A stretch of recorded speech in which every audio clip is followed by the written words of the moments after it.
All right, guys, welcome back to E+E Gives You Wings. Hey, we're here in the car. We're doing a little bit of a different podcast today because right now I'm dropping off Evan at the airport, and we thought it would be fun to do a little car podcast.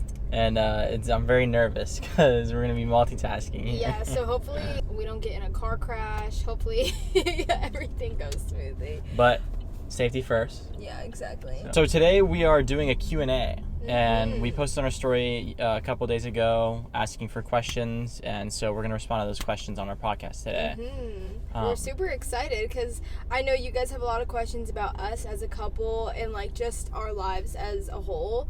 So it will be kind of fun to answer a couple of these questions and for you guys to get to know us a little bit more and how we let the Lord into our relationship. So Evan's going to be asking the questions because I can't be on my phone, obviously. And So... Also, we have our Starbucks here. Yep. So matter of fact, we're going to do a little sip test here. Not sponsored or anything, Little but... sip test. Mine's delicious. better than yours. Mine is definitely more better. We both got the same thing. It's just hers has oat milk. Yeah, because I'm dairy-free. Even though I'm telling myself right now that I'm not dairy-free, but milk is just like, I'm so used to oat milk, I can't have regular milk anymore. Yeah, regular milk tastes way better. So. Yeah, no, it doesn't. Okay, so we're going to go ahead and start with the questions. So our first question is, how did and what do you do to prioritize your relationship with Jesus over your own? I mean, that's a really good question. I think for me, for both of us really, obviously it's having our, alone time with God. Obviously that comes first, like first thing in the morning and at night. And then the other thing is within our relationship, it's like, how can we as a couple have God in a relationship and glorify Him? And so that can be, like doing things together that are possibly glorifying God, or just like prioritizing God when we're with each other. And I think that's a good way to prioritize Jesus in your own relationship and when you're with someone. Yeah, exactly. I think for me, a big thing is also, like he said, having our alone time. I think you can't expect to grow together if you're not growing yourself spiritually. Yes, very much. So you have to put your priorities with your relationship with Jesus at the first. Like, we're not married yet, so obviously first things first is getting our own relationship with Jesus straight. And I think that's really important, and making sure that even though we're both getting to know Jesus, our walks are very different as a whole. Alone time is the most important thing. Trying to act a little bit more like Jesus within our relationship too is really important.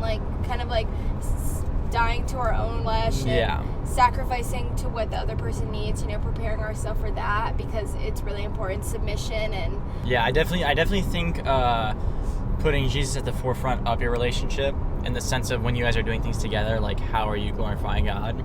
A good example is this podcast right here. That's a perfect example. It doesn't have to be a podcast, but it can be whatever you're doing, It just, as long as it's, that's what the thought process is when you're, engaging in certain activities or whatever. Yeah, and keeping Him at the center of everything. Everything that we do, if, we kind of have to think twice about it, or it's something that we know that we shouldn't be doing, then that's how we know that our heart posture needs to get right. We need to get right with Jesus again, keep Him at the center, and make sure that our relationship is holy and godly, and make sure that our individual relationships with Jesus is holy and godly.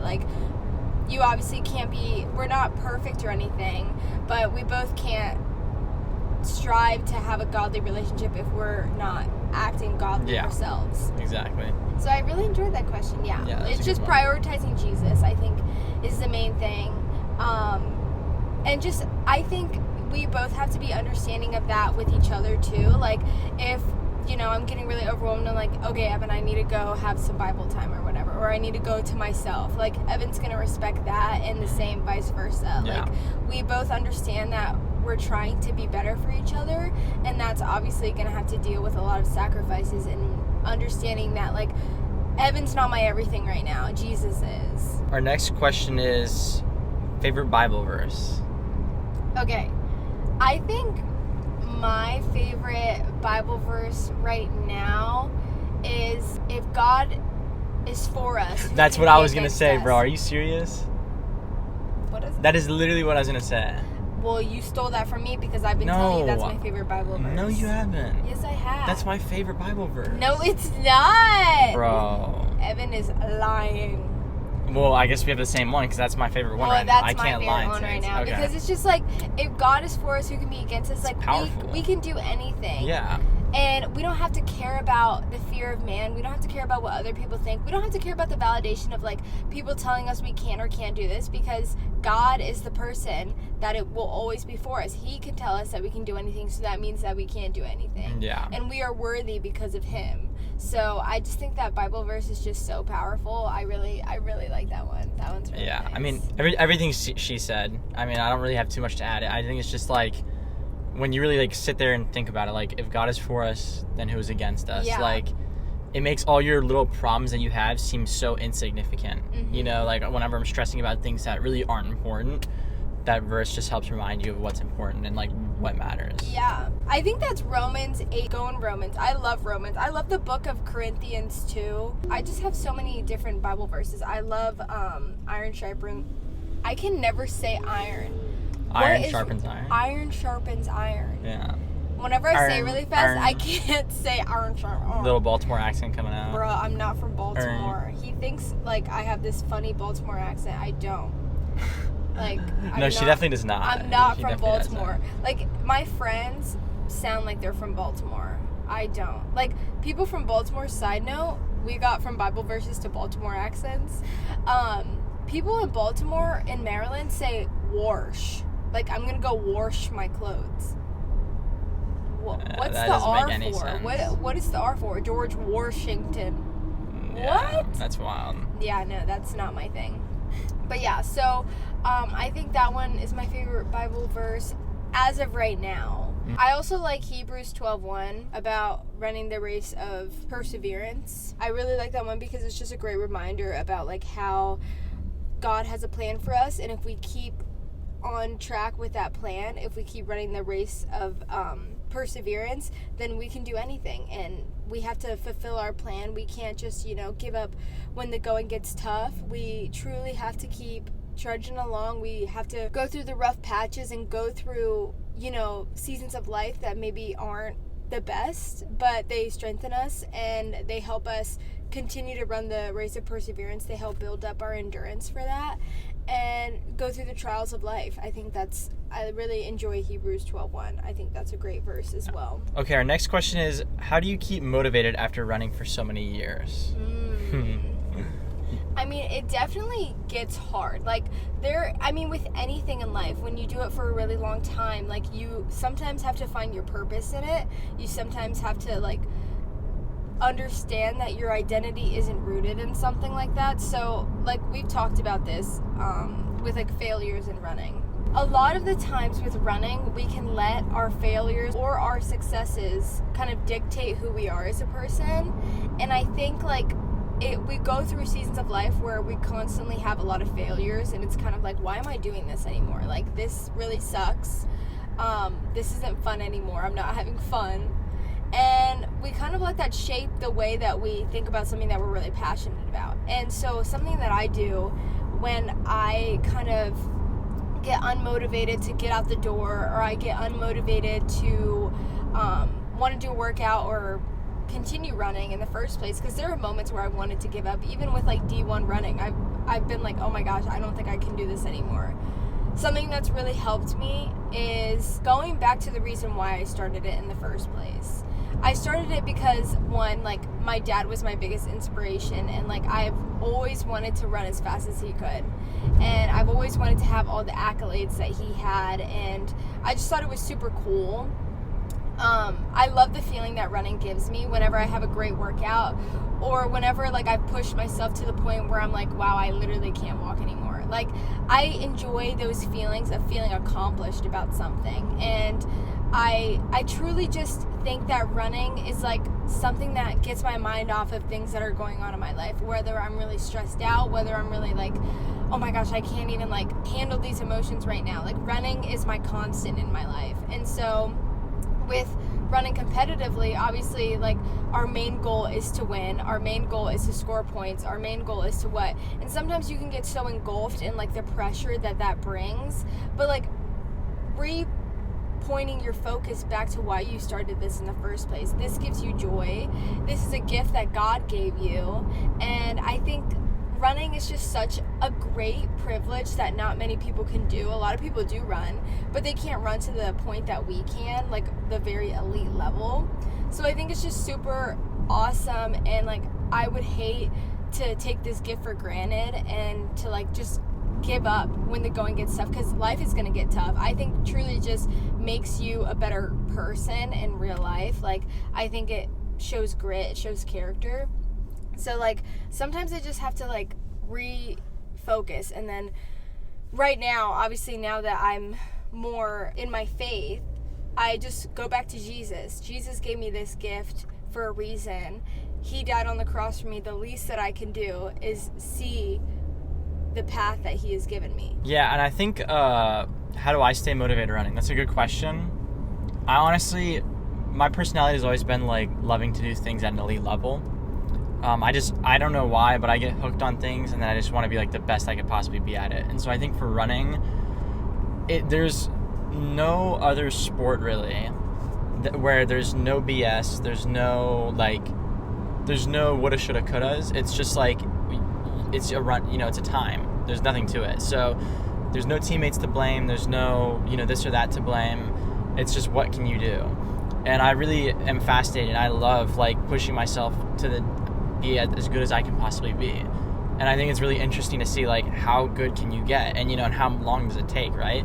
And that's kind of where like, how do you stay motivated for running after you've been running for so many years? The truth is, you'll never stop getting better if you keep working at it. And that's kind of what's fascinating, is like there are certain things, let's say guitar or other sports that are more like hand-eye, where I feel like at a certain point you just won't really get any better skill-wise. But running's one of those things where it's like, if you keep running, your body will keep getting better at it. And so I think that's really cool.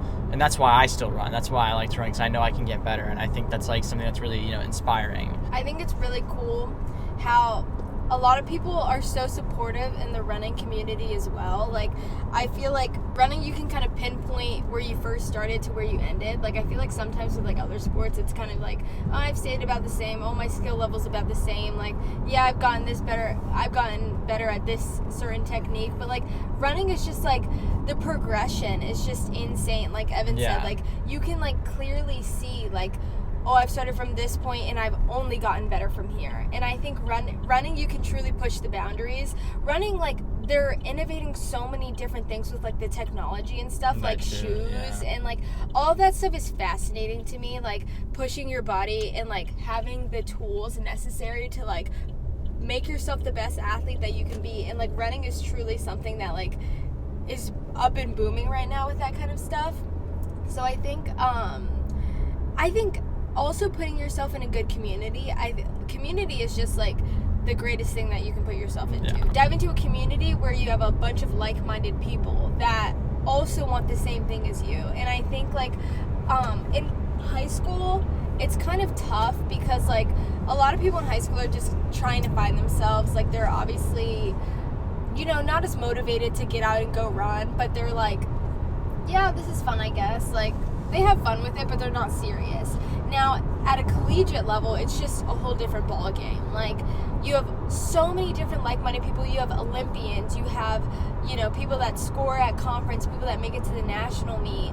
And you're just surrounded by such a great environment. It's like, why wouldn't you want to be the best version of yourself? And I think that's why it's so important to not settle in life. Like, whenever you have an opportunity to do something great or something that's a bit scary, that's out of your comfort zone, I say do it, because all it is just shaping you to be an even better person than you are now. Like, I truly don't think I would get to the level of running that I'm at right now if I didn't go to the University of Texas. And not to like plug our school or anything like that. Even like a great like D1 school, like a Power 5 school. Like, I think if I would have settled and went to a small school in Maryland and followed the advice of my one coach that just wanted me to stay in Maryland and be comfortable, I don't think I would be as great as I am now. And not to like brag on myself, I truly think also like Austin has given me so many different opportunities to meet the Lord and have my own relationship with him, and I just think everything happens for a reason.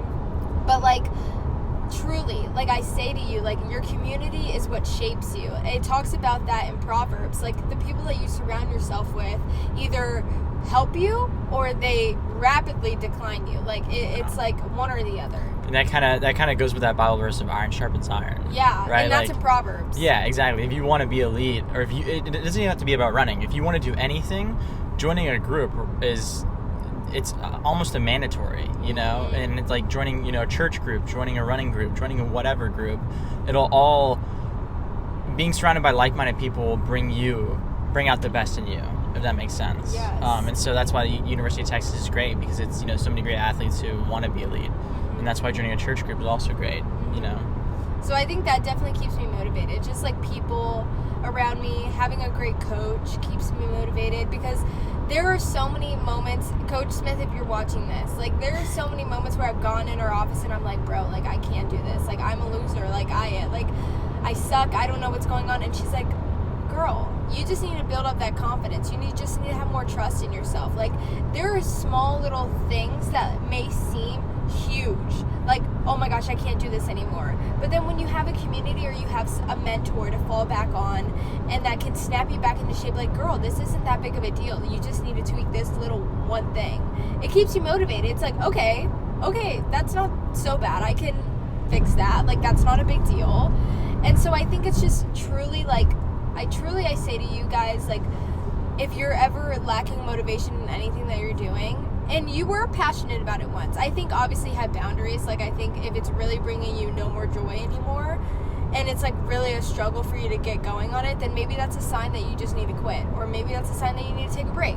But if it's like so minute, then I think you just got to find that spark again. You have to get in a good community. You have to maybe talk to somebody about it and not just be so enveloped in your like emotions, and lean on somebody. In Galatians 6:2, it talks about you have to carry each other's burdens.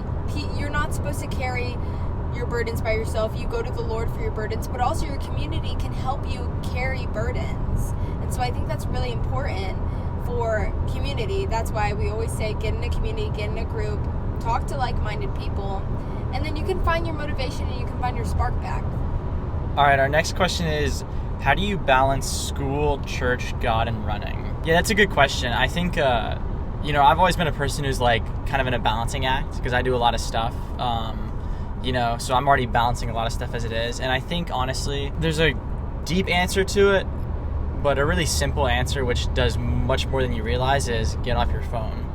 That sounds like, we've heard this a million times, but really it's like, when you really sit there and think about how much time you spend just like not really doing anything, you kind of realize how much time you actually have to spare. And that's not to say like there's never any time for relaxation. Like I think relaxation is super important. I love taking my leisurely like movie time or whatever.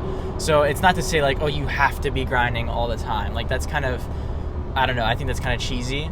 But I really think just like, if you're inspired to do something and motivated to do something, like just the only thing stopping you is you, and just like figure out a way to do it. And so, I mean, with school and running, it's like when I wanted to run, it's like I'm just gonna go run.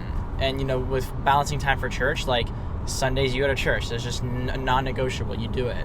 And if it feels like it takes up your whole day, go to the early service. That's what we do. And your time with God, I mean, that you should even have to. You should never sacrifice your time with God because you're late for something else. So if you wake up late, it's on you. You got to be late to whatever you're doing. You can't just skip your time with God, And that's like kind of a harsh truth that like people may not want to hear or may not want to do, but that's kind of the truth of it. It's like it's not God's fault that you made this mistake, so you have to fix that mistake yourself. And I think when balancing all this stuff, it's just use your time wisely and don't make sacrifices. I agree. I think you make time for things that you want to make time for. So I mean, if you want to spend time with God, you're gonna make time for that. If you have to wake up earlier for that, you have to wake up earlier for that. But I think obviously it's hard to balance, all these things like in our social life and our relationship and stuff. But I think also like all of those things we enjoy. We enjoy going to school. We enjoy getting our education. We enjoy running. We enjoy each other. We enjoy God. So it's like, it never ever feels like a hassle or it feels like I have to do. Like, it's like, oh, I get to do this. Like, oh, I get to spend time with Evan. Oh, I get to read my Bible today. And like, find the joy in the little things. Like, if it really feels like boom, boom, boom, boom, boom, everything's back to back together. Like, find the little joy in those things. Yeah. Like, I think, like, I talk about romanticizing my days. Like, that's really what I do. I romanticize it, and that's how I feel like I balance it. Like, and it's really easy to, like, get caught up in a bunch of things that you have to do for the day. But again, like Evan said, like, find time to rest. The Sabbath, like, that's holy. Like, we're supposed to rest. We're not supposed to be, like, banged up with all these things that we have to do and stressed out with all these things we have to do.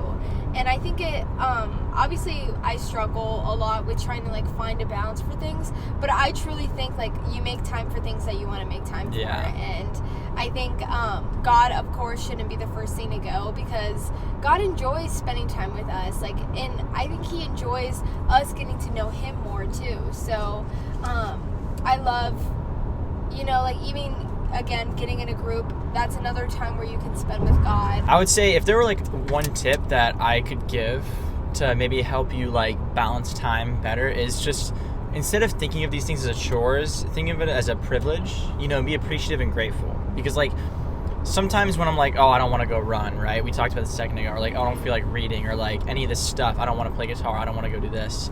I mean, first of all, you get the privilege to be able to have a conversation with God whenever you want.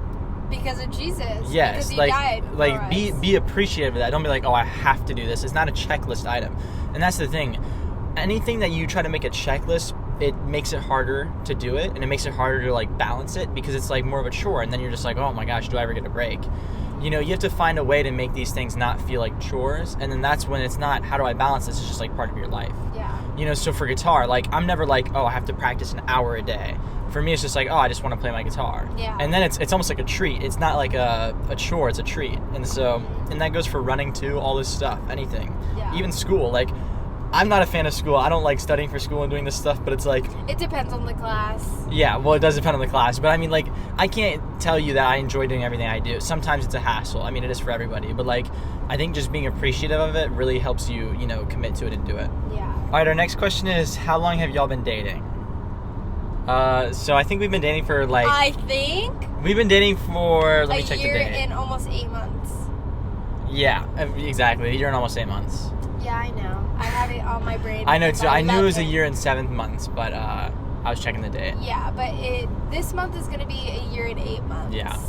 I'm so excited for our 2 years. I know, me too. Yeah, a year and 8 months, and it's gone by super quick, honestly. It has gone like, by so fast. It feels like it's been no time at all. It feels like it's insane to think about that we've known each other that long, because also it just feels like we've been through so many different stages in our lives together, and to compact that all in a year and 8 months It's crazy. is crazy. It's crazy. Like, it doesn't feel like it. Yeah. It just, it feels like we're constantly maturing and, you know, growing together. Yeah. So it's been great. It's been great. Yeah, sometimes I think about Evan when I first met him and Evan now, and I feel like just two different people. Yeah, same here. So. Really? But yeah, I love this woman, and a year and 8 months feels like nothing. I can't wait for eternity. Yeah, I know, literally. All right, our next and last question is, what are your future plans after graduating? Okay, so I'm graduating first. Yeah. I'm graduating next summer. So I'm really excited to graduate. I think it went by so fast, so sometimes I'm kind of like, I don't know what I want to do. But I think, like, I have a couple different routes that I could go for when I graduate. One, I could go pro in running. I think I would probably go pro for, like, road 5Ks and up. I feel like that's a good possibility for me. So that would be kind of cool. And I feel like, yeah, literally, maybe a marathoner. And I feel like maybe I could stay in Austin when I go pro, because I think, like, for both of us, like, even though Evan graduates later than me, I think we both want to stay in Austin for a little bit. Yeah. So yeah, I think either going pro or finding a job in Austin. I really want to do, like, medical sales, or I want to do anything in, like, sports medicine. It would be really cool to work for, like, you know, a big company like Normatec or something. Normatec, if you're watching, but, like, just a company like that that's obviously innovating in, like, the sports industry. I think that's really fascinating for me. Maybe working for, like, a sales company, like a pharmaceutical sales or like a medical sales. I think that's something that I would want to do when I graduate. So if y'all know anybody that's in the sports medicine realm, hit me up. But yeah, I think I'm just really fascinated with just the whole fitness industry. Yeah. Sports medicine. I want to be in health. So like right now I'm like majoring in health and promotion with a physical therapy track and like a science track. So that's what I'm doing now. So yeah, I don't know. Maybe pro, maybe working, maybe married, having babies. I'm just kidding. I don't want to have kids right now. Yeah, not yet. Even though I am getting baby fever, but it's fine. Guys, a little side note. I'm not going to do the camera because we have this whole setup, but it is beautiful out. And it's so nice. And I'm happy because I was getting updates on my, flight that is saying, like, it could possibly be delayed because of weather. Because it was saying that the weather was really bad and the predictions were bad. But, like, it is, like, clear skies. It's so really nice. I'm grateful for that. I've been out of the country I've been out of home for like a month now, so I'm ready to just like make it home in one piece. Yeah. But okay, yeah. Future plans. Yeah. For Anyway, you? future plans. So, yeah, it's kind of a loaded question. I have a lot of stuff I love right now, so I really can't pinpoint what I want to do. Yeah, I can't really pinpoint what I want to do right now. I'm a finance major at UT. But I mean, I love athletics and I love music, and I feel like I could take my life in any direction I want. So with that being said, I can't answer for certain. I'd either want to do something like wealth management, or something in music, or something in sports. I mean, obviously I love sports and I love running, so that would be a blessing too. But anything like that, I know what I do want to do at some point is take her to Europe with me and go on a Europe trip, because I think it was so special and so awesome that I think like doing that together would be something that would be just a blast. But I think I would want to do a trip like that when we're married. Yeah, that's kind of also what I was thinking. Because like, I mean, obviously talking about like temptation and sin, like we don't want to, spend so many nights together alone in a hotel room and then obviously be tempted. So I feel like it would be really fun to like go on a trip like that after we're married. Yeah, probably. But who knows? Yeah, who knows? We'll be married. So. But yeah, that's something that I'd want to do. I think that'd be just a lot of fun. Yeah, I think it would be fun. We're going in the tunnel now. Ooh, okay, tunnel. Yeah, I love the tunnel. And this is underwater, right? Yeah. That's crazy. Yeah. Crazy tunnel. All right, guys. Well, that wraps up our Q&A. So. Yeah, I hope you guys enjoyed it. I hope you got to get to know us a little bit better and hopefully take some good advice if you're, I don't know, itching for we some hope advice. this helped you in any way, or, answer your questions well. That's what we hope for, so. Yeah. All right, sorry for the bad lighting, but Eni gives you wings. All right, bye, guys.